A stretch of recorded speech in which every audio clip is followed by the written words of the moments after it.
फातिमा की रानी माँ, प्रभु यीशु की माँ, आसरा तू ही है माँ।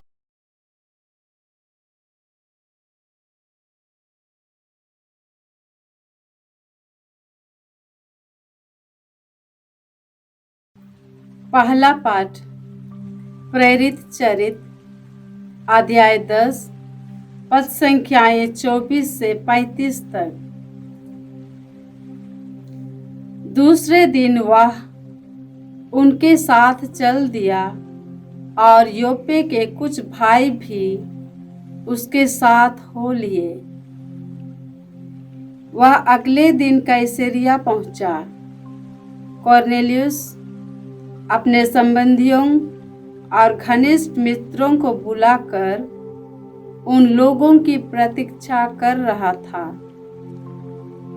जब पेतरुस उनके यहाँ आया तो कॉर्नेलियस उससे मिला और उसने पेतरुस के चरणों पर गिरकर उसे प्रणाम किया। किंतु पेतरुस ने उसे यह कहते हुए उठाया, खड़े हो जाइए, मैं भी तो मनुष्य हूँ। और उसके साथ बातचीत करते हुए घर में प्रवेश किया। वहाँ बहुत से लोगों को एकत्र देखकर पेतरुस ने उनसे यह कहा, आप जानते हैं कि गैर यहूदी से संपर्क रखना या उसके घर में प्रवेश करना यहूदी के लिए सख्त मना है। किंतु ईश्वर ने मुझ पर यह प्रकट किया है कि किसी भी मनुष्य को अशुद्ध अथवा अपवित्र नहीं करना चाहिए। इसलिए आपके बुलाने पर मैं बेखटके यहाँ आया हूँ। अब मैं पूछना चाहता हूँ कि आपने मुझे क्यों बुलाया? कॉर्नेलियस ने उत्तर दिया, 4 दिन पहले इसी समय मैं अपने घर में संध्या की प्रार्थना कर रहा था कि उजले वस्त्र पहने एक पुरुष मेरे सामने आ खड़ा हुआ। उसने यह कहा, कॉर्नेलियस, आपकी प्रार्थनाएं सुनी गई है और ईश्वर ने आपके भिक्षा दानों को याद किया। आप आदमियों को योपे भेजिए और सिमोन को, जो पेतरुस कहलाते हैं, बुलाइए। वह चर्मकार सिमोन के यहाँ समुद्र के किनारे ठहरे हुए हैं। मैंने आपको तुरंत बुला भेजा और आपने पधारने की कृपा की है। ईश्वर ने आपको जो जो आदेश दिए हैं उन्हें सुनने के लिए हम सब यहाँ आपके सामने उपस्थित हैं। प्रभु की वाणी। ईश्वर को धन्यवाद। भजन अनुवाक्य। संसार के कोने कोने में जाकर सुसमाचार का प्रचार करो। संसार के कोने कोने में जाकर सुसमाचार का प्रचार करो। alleluia, alleluia। हे समस्त जातियों, प्रभु की स्तुति करो। हे समस्त राष्ट्रों, उसकी महिमा गाओ। अनुवाक्य। संसार के कोने कोने में जाकर सुसमाचार का प्रचार करो। संसार के कोने कोने में जाकर सुसमाचार का प्रचार करो। हमारे प्रति उसका प्रेम सामर्थ्य है। उसकी सत्य प्रतिज्ञता सदा सर्वदा बनी रहती है। अनुवाक्य: संसार के कोने कोने में जाकर सुसमाचार का प्रचार करो। संसार के कोने कोने में जाकर सुसमाचार का प्रचार करो। दूसरा पाठ इब्रानियों के नाम पत्र, अध्याय 1, पद संख्याएं 2 से 3 तक। अब अंत में वह हमसे पुत्र द्वारा बोला है। उसने उस पुत्र के द्वारा समस्त विश्व की सृष्टि की और उसी को सब कुछ का उत्तराधिकारी नियुक्त किया है। वह पुत्र अपने पिता की महिमा का प्रतिबिंब और उसके तत्व का प्रतिरूप है। वह पुत्र अपने शक्तिशाली शब्द द्वारा समस्त सृष्टि को बनाए रखता है। उसने हमारे पापों का प्रायश्चित किया और अब वह सर्वशक्तिमान ईश्वर के दाहिने विराजमान है। प्रभु की वाणी। ईश्वर को धन्यवाद। जय घोष। आलेलुया आलेलुया। हे थोमस, क्या तुम इसलिए विश्वास करते हो कि तुमने मुझे देखा है? धन्य है वे जो बिना देखे ही विश्वास करते हैं। यह प्रभु का कहना है। आलेलुया। प्रभु आप लोगों के साथ हो और आपकी आत्मा के साथ। संत योहन के अनुसार प्रभु यीशु ख्रिस्त का पवित्र सुसमाचार। हे प्रभु तेरी महिमा हो।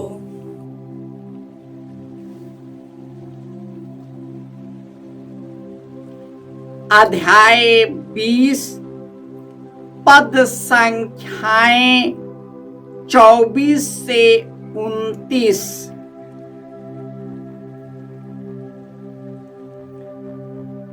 यीशु के आने के समय 12 में से एक थोमस, जो यमल कहलाता था, उनके साथ नहीं था।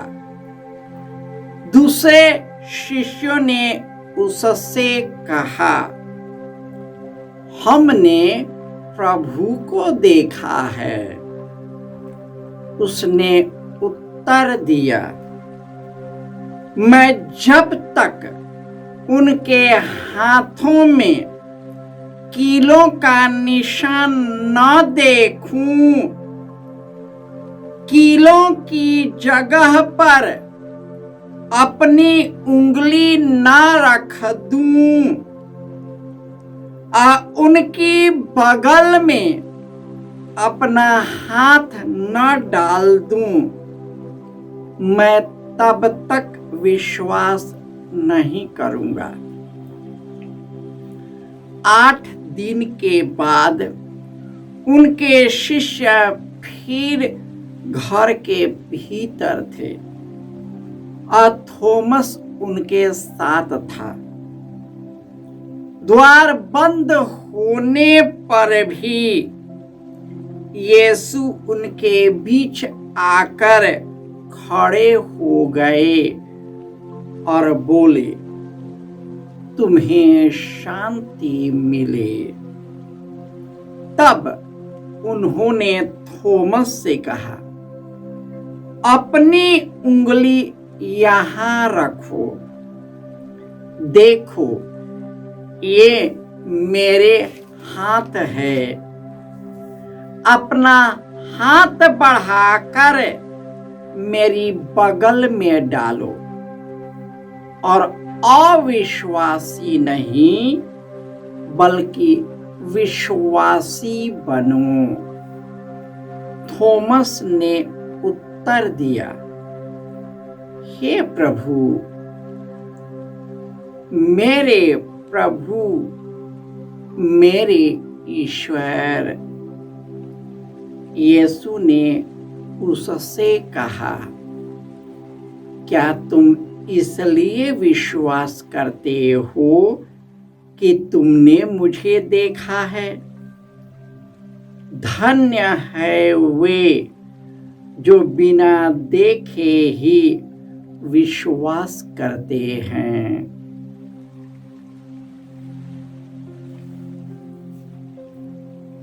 यह प्रभु का सुसमाचार है। हे क्रिस्त, तेरी स्तुति हो।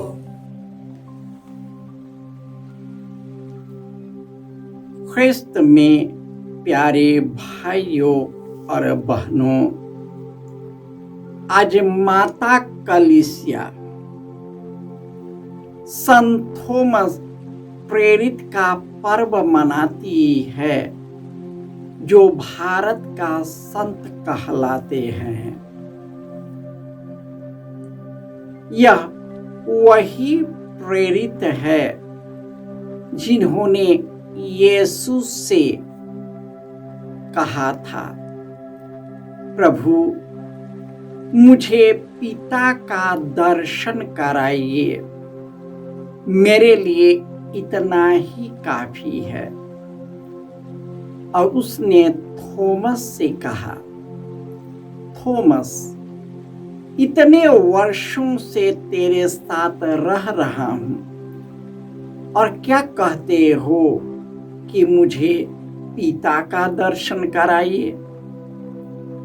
जिसने मुझे देखा है पिता को देखा है, क्योंकि पिता मुझ में है, मैं पिता में हूं। क्या तुम इसमें विश्वास करते हो? पुनरुत्थान के बाद जब यीशु ने अपने शिष्यों को दर्शन दिया और जब उन लोगों ने थॉमस से कहा, मैं जब तक अपने उंगली को उनके घावों के निशान पर हाथ न रखूं, तब तक मैं विश्वास नहीं करूं। 8 दिन बाद फिर शिष्य एकत्रित थे। द्वार बंद था, लेकिन यीशु उसमें प्रवेश कर गए और उसने कहा, तुम्हें शांति मिले। और उसने थॉमस को बुलाकर कहा, थॉमस आओ, अपना हाथ और उंगली मेरे घाव पर रखो और अविश्वासी नहीं बल्कि विश्वासी बनो। थॉमस उनके सामने झुक गया और उसने कहा, मेरे प्रभु, मेरे ईश्वर। यीशु ने एक बात कहा, थॉमस, तुम तो मुझे देखकर विश्वास किया, लेकिन धन्य है वे जो बिना देखे ही मुझ पर विश्वास करते हैं। हम में से कई लोगों ने यीशु को नहीं देखा, लेकिन यह सच्चाई है, वचन के द्वारा यीशु हमारे अंदर प्रवेश कर जाते हैं। आदि में शब्द था, शब्द ईश्वर के साथ था और शब्द ही ईश्वर था। उसके द्वारा सब कुछ उत्पन्न हुआ और उसके बिना कुछ भी उत्पन्न नहीं हुआ। वही संसार की ज्योति था। वचन के द्वारा यीशु हमारी जिंदगी में प्रवेश करते हैं। संस्कारों के द्वारा हमारे हृदय में, जीवन में प्रवेश करते हैं।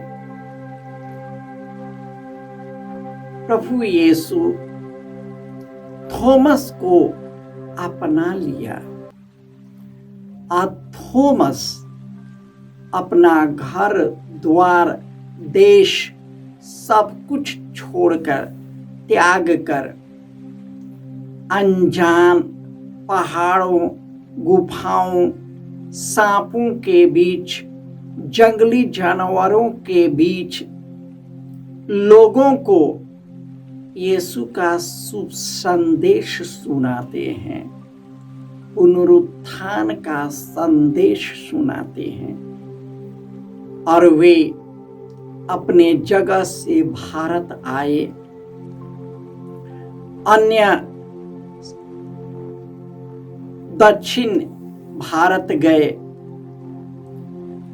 लोगों को ईश्वर का वचन सुनाया और इस प्रकार यीशु के लिए उसने अपना रक्त भी बहा दिया। उनका स्मरण आज भी जीवित है। यदि हम ईश्वर में विश्वास करते हैं, वह हम पर अनुग्रह बरसाता है। आज के पहले पाठ में कर्नेलियुस जो गैर यहूदी था, पेतरुस के चरणों पर गिर पड़ा। आज जैसे ही पेतरुस ने अपना हाथ बढ़ाया, पवित्र आत्मा गैर यहूदियों पर ठहर गया। इस प्रकार ईश्वर न किसी से न विद्रोह करता है, न किसी से पक्षपात करता है। यीशु सबका है, जो उसमें विश्वास करता है। इसलिए हम परदेसी अप्रवासी नहीं रहे, बल्कि इन्हीं संतों के सह नागरिक बनकर ईश्वर के घराने के सदृश बन गए हैं, क्योंकि हमारा नव निर्माण उन्हीं प्रेरितों के नींव पर टिका हुआ है, जिसका कोने का पत्थर स्वयं प्रभु यीशु है। यह कलीसिया यीशु का शरीर है और हम सभी यीशु के अंग हैं। हम संत प्रेरित थॉमस की मध्यस्थता द्वारा प्रार्थना करते हैं कि हमें भी यीशु के प्रति जुझारूपन, शक्ति और साहस और पवित्र आत्मा की शक्ति मिले, ताकि हम भी उन लोगों को यह शुभ संदेश सुना सके जो आज तक लोग नहीं जानते हैं। जय यीशु।